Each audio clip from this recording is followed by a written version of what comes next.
just felt like our sound needed a little bit of an update and a little bit of freshness to it. I still sing the same as I always do, and that, to me, kind of ties it all together with still being rock and pop at the same time, and it's still very much us.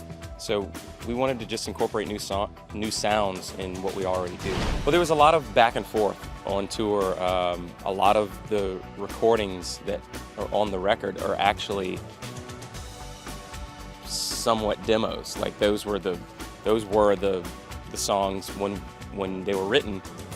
I jumped right in the vocal booth and recorded right then and there to capture that energy, and that's what ended up being on the record.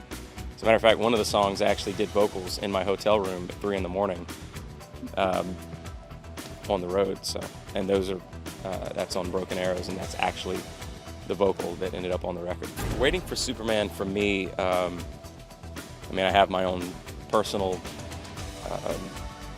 life that I drew from as inspiration for the lyrics, but for me, I think it means waiting for that person to step up and be what you need them to be, whatever that may be in that particular moment. And I've always, as a matter of fact, before I ever found music, I was in a lot of high school theater, so I've had a little taste of that doing CSI New York a few years ago with Gary Sinise, and I'd like to do a little bit more of that in the future. Did you find yourself getting, into bad routines like that, like eating junk food Oh, and absolutely. all that? I was a junk food junkie. I was a Burger King junkie.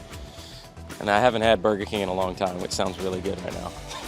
So how are you now staying healthy with such a grueling press schedule, and now with the album? How are you staying healthy on a daily basis to keep your voice and your body in tune? Well, I think that's the hardest part, is maintaining at this point. I try to do as much cardio as I can when I can. Sometimes it works out, sometimes it doesn't, and if I can't get into the gym, I have to really make wise decisions on my plate. Yeah, Long Live Rock and Roll is the first song I ever wrote that had some sort of humor behind it, but it's a true story as well. It's me getting into music and being born in '79, or the last week of the '70s, really.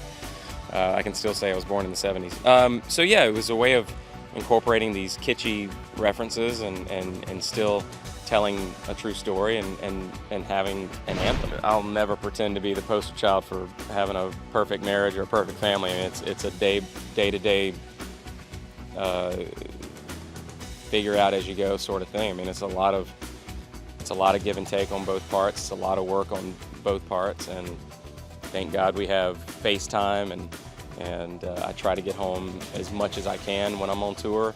It could be 5 to 6 weeks before I'm home, but there's a lot of contact in between.